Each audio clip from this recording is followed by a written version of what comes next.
Silent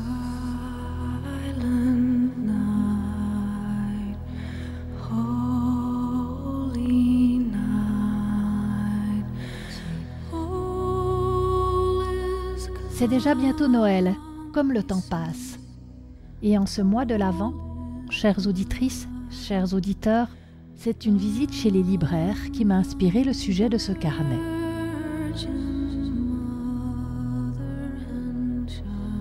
Je souhaitais trouver pour Juliette, ma petite fille de bientôt 3 ans, un livre qui raconte la Nativité, l'histoire de Jésus, né dans une étable entre le bœuf et l'âne gris. Simple comme souhait, non ?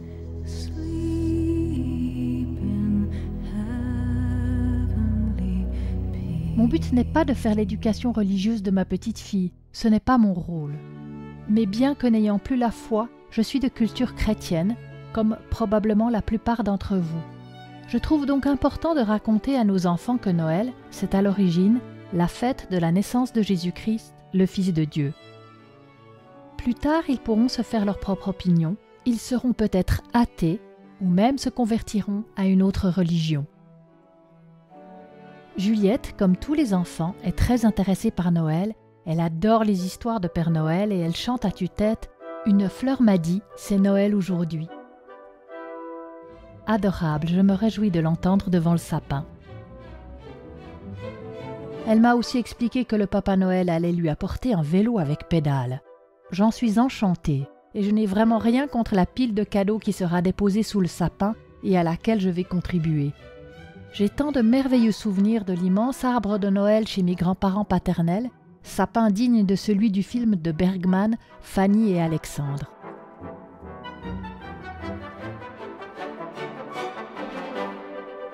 L'immense sapin était dressé sur un grand drap blanc, jonché de cadeaux plus incroyables les uns que les autres pour mes frères et moi, mes 5 cousins, mes oncles et tantes et mes parents.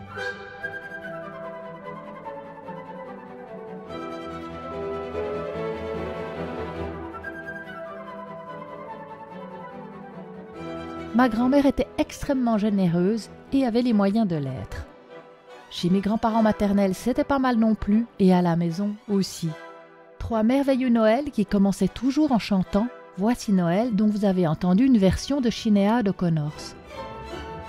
Il y avait une crèche, un carrousel des anges, des bougies, des mandarines, et nous, les enfants, récitions des poésies ou des chansons, parfois en rapport avec la nativité, parfois pas du tout. Je suis sûre que mes frères se rappellent encore de ma magnifique interprétation de la chanson « Les moustiques diaboliques, ils me piquent, piquent, piquent ». Mon oncle Carlos avait tellement ri que j'avais cru qu'il se moquait de moi et je n'ai plus jamais voulu chanter cette chanson. Depuis, cela a toujours été un sujet de taquinerie dans la famille. Bref, souvenir.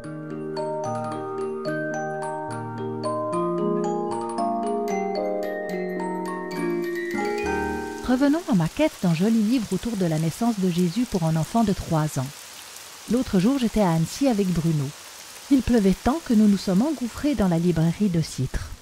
Je me suis dirigée vers le rayon enfant et j'ai tout de suite repéré une immense table dédiée à Noël. « Génial, me suis-je dit, je suis au bon endroit. » Voyons ce que je trouve sur la naissance de Jésus. Eh bien, figurez-vous, rien de rien. Que des histoires de Père Noël et de cadeaux. J'ai abordé une vendeuse et lui exprimé ma demande. Après quelques hésitations, elle s'est dirigée au fond du magasin et a fini par dénicher tout en bas d'un rayon consacré à la religion un livre intitulé « Le très grand Noël des tout-petits » avec en couverture une image de Marie, Joseph et l'enfant Jésus.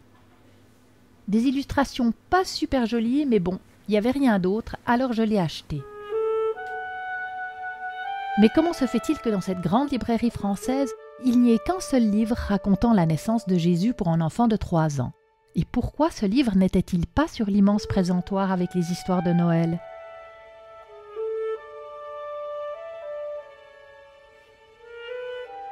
J'ai poursuivi ma petite enquête à Genève, d'abord chez Payot. Là, j'ai trouvé 2 livres sur la Nativité, 24 histoires pour attendre Jésus et la véritable histoire de Noël racontée aux enfants. C'est déjà mieux, même si le ratio penche nettement en faveur des histoires de flocons de neige, de sapins, de Père Noël, de traîneaux, de rennes et de clochettes. Puis, je me suis rendue à la librairie à Carouge. J'ai expliqué mon désarroi à la libraire qui a gentiment proposé de faire une recherche auprès des éditeurs. Et c'est ainsi qu'elle a réalisé la pauvreté des ouvrages publiés sur la nativité pour les enfants. Donc, rien à voir avec le choix des libraires. De nos jours, on publie très peu d'ouvrages qui racontent l'histoire du petit Jésus né dans une étable entre le bœuf et l'âne gris. Ce n'est plus dans l'air du temps. Le respect strict de la laïcité est de mise. C'est un sujet dont on parle moins en Suisse qu'en France, mais la tendance est probablement la même, ce qui ne pousse pas les maisons d'édition à investir dans des livres grand public qui parlent de près ou de loin de religion. J'ai lu et entendu qu'en France, même les crèches étaient interdites dans les lieux publics. Et naturellement, en Suisse aussi d'ailleurs, les enfants n'apprennent plus les chants que l'on chantait quand on était petit, comme les anges dans nos campagnes ou entre le bœuf et l'âne gris. Et personne ne met plus en scène la nativité pour les fêtes de Noël des écoles.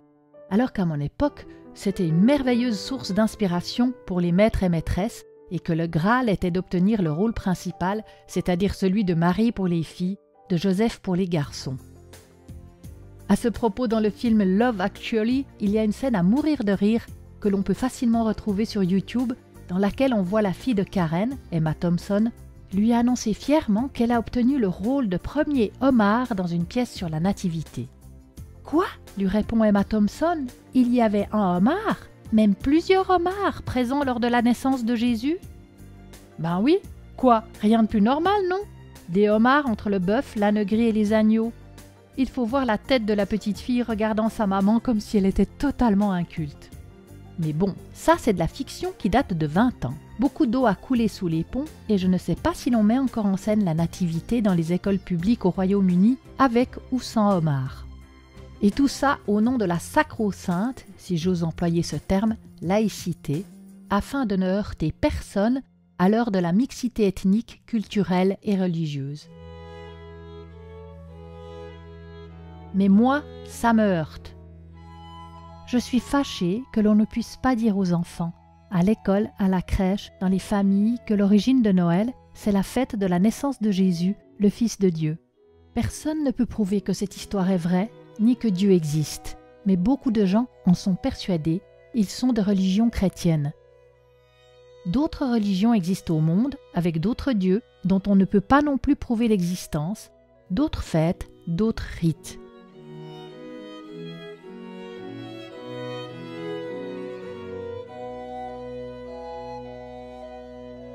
Il y a aussi de nombreuses personnes sur cette terre qui ne croient en aucune force supérieure. Et nous devons tous nous respecter. Et Noël, que le petit Jésus ait existé ou pas, que Dieu existe ou pas, c'est le moment de se réjouir, de faire la fête, de chanter, de se donner des cadeaux pour se dire que l'on s'aime. C'est le moment d'être tous ensemble pour se serrer les coudes, que l'on croit en Jésus-Christ venu sur terre pour nous sauver ou pas. Aimez-vous les uns les autres comme je vous ai aimé, le dernier commandement de Jésus. Pourquoi n'est-ce pas possible ? Si cela n'est pas possible à l'échelle de notre famille, de notre communauté, de notre pays, alors je comprends bien que cela ne soit pas possible à l'échelle des nations. On n'est pas près de voir la fin des guerres de religion. Mais peut-être pourrions-nous inverser ce phénomène et justement parler de ces différences de religion et de culture aux enfants, à l'école, dans les livres, dans les histoires, parler de nos différentes traditions au lieu de les mettre sous le tapis pour faire comme si elles n'existaient pas. Je suis persuadée que de nier nos différences, qu'elles soient religieuses, ethniques, de couleur de peau, de genre ou encore d'identité sexuelle n'est pas une bonne idée. L'important, c'est le respect de tout en chacun et l'égalité des droits. Mais que le monde serait gris si nous gommions toutes nos diversités, évitions tous les sujets pour lesquels nous n'avons pas les mêmes vues, si nous devions faire fi de nos traditions, de nos croyances et de nos souvenirs. Aimer l'histoire de l'autre, c'est comprendre la sienne. Parole tirée de la chanson « Pourquoi ne pas y croire » que j'ai choisie pour nous quitter. Une chanson de Patrick Bruel enregistrée en public en 2015 à l'Opéra Garnier, à l'occasion des 40 ans du Conseil Pasteur-Weizmann, Ensemble pour la science et la paix. Patrick Bruel est accompagné de 2 chanteurs, l'ange juif israélien Aidan Reichel l'autre musulman marocain, Younes El Gouezli. Désolé de ma prononciation. Que la paix soit avec nous, c'est mon souhait le plus cher. Joyeux Noël. Pourquoi ne pas y croire? Pourquoi ne pas se le dire? Faire avancer l'histoire et ensemble l'écrire. Je dirais des poèmes, chanterais des chansons, il peindrait des je t'aime sur toutes les maisons. להאמין שאין עוד יום אחר, מקום נסתר וזמן יפה יותר, באומץ לשנות ולקבל ולהתחיל מההתחלה. La paix est une porte qu'on ouvre pour se connaître.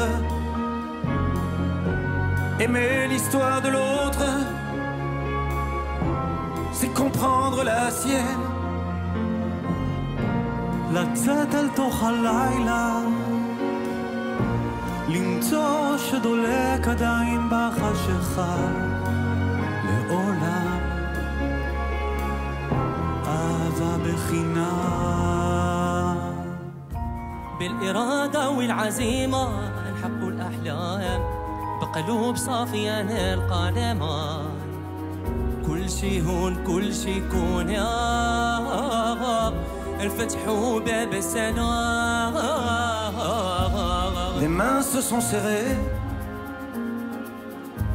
des promesses échangées, le dire et le vouloir. Il n'est jamais trop tard. עכשיו הזמן לזרוע בדמעות ולהצית ניצוץ ולקוות, באומץ לשנות ולקוות, אהבה בחינם. باليد في اليد يا اخوانا جميع نشوفوا قدامنا